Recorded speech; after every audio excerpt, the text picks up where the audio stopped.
Psikologi gelap adalah sebuah topik yang seringkali terdengar mengerikan. Tetapi hal ini juga sangat menarik untuk dipahami. Kita hidup di dunia yang penuh interaksi sosial.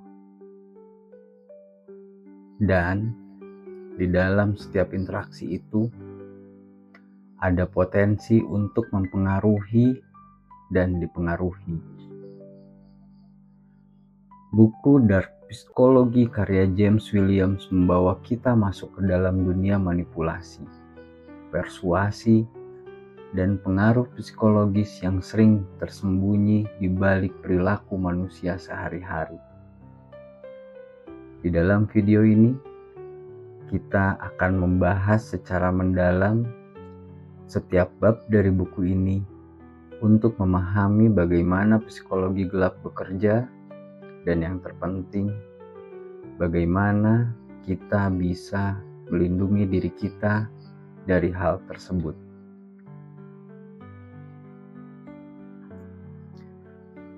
Bayangkan sebuah ruangan gelap di mana Anda tidak bisa melihat apapun. Tetapi Anda tahu bahwa ada seorang di ruangan itu mengamati setiap gerakan Anda.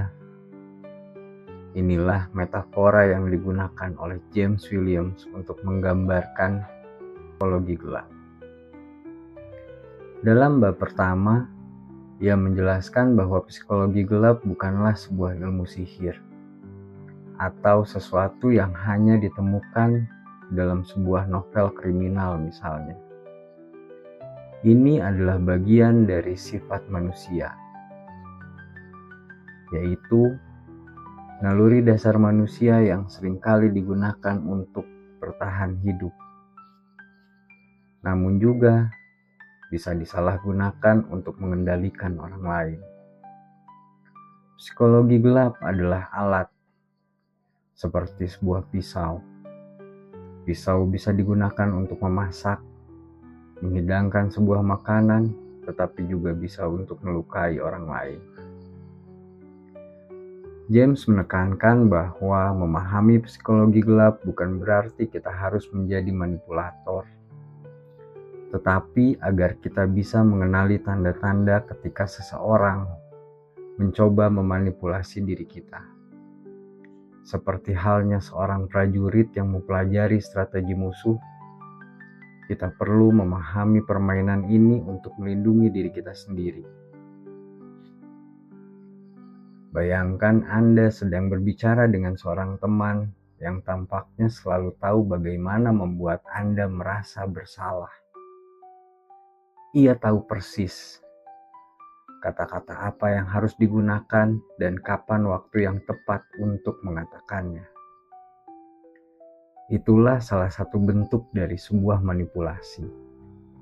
James Williams membahas teknik-teknik seperti gaslighting, yang merupakan cara untuk membuat seseorang meragukan realitas diri mereka sendiri.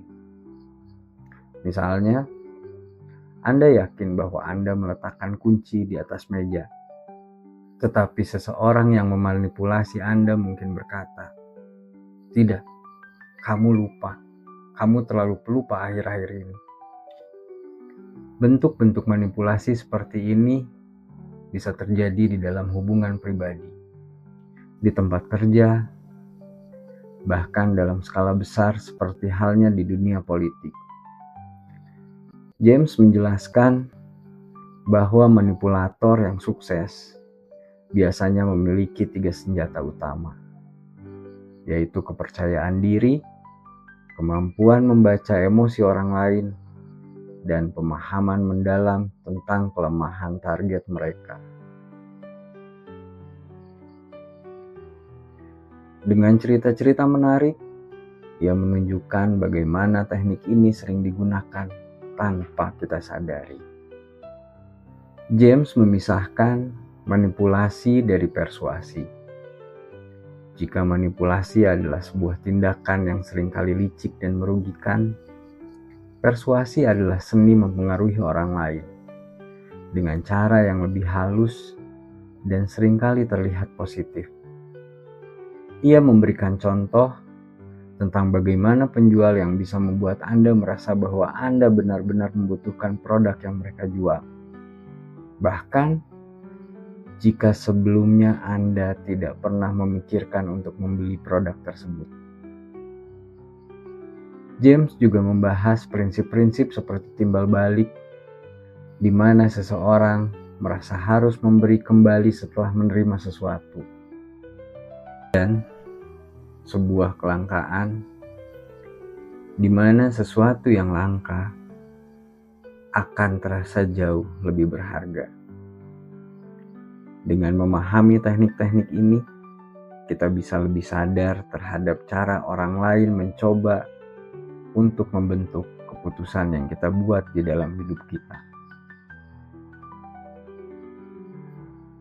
Bayangkan Anda sedang duduk di sebuah kafe dan seseorang di meja sebelah tampak gelisah. Tangannya bermain-main dengan sendok, matanya tidak fokus, dan ia sering menarik nafas dalam-dalam. Dari pengamatan ini, Anda bisa menebak bahwa orang tersebut mungkin sedang menghadapi situasi yang membuatnya cemas. Bab ini mengajarkan kita untuk membaca pikiran orang lain melalui bahasa tubuh dan mikroekspresi. James Williams menjelaskan bahwa membaca pikiran bukanlah sebuah kemampuan supranatural. Ini adalah keterampilan yang bisa dilatih dengan memperhatikan detail-detail kecil yang sering kali diabaikan oleh orang lain.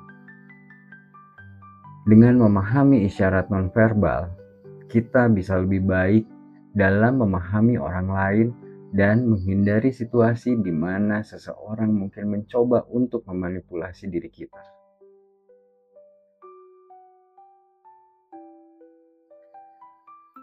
James membahas bagaimana kita bisa melindungi diri kita dari pengaruh dark psikologi ini. Ia menggunakan analogi seorang petinju yang selalu siap menghadapi pukulan, tetapi juga tahu kapan harus menyerang balik. Salah satu strategi yang paling penting adalah mengenali pola.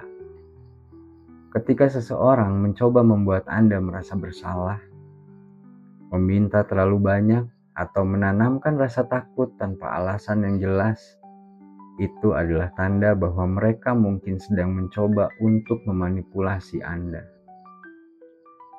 Ia juga menekankan pentingnya membangun kepercayaan diri dan menjaga batasan-batasan tertentu dengan orang lain.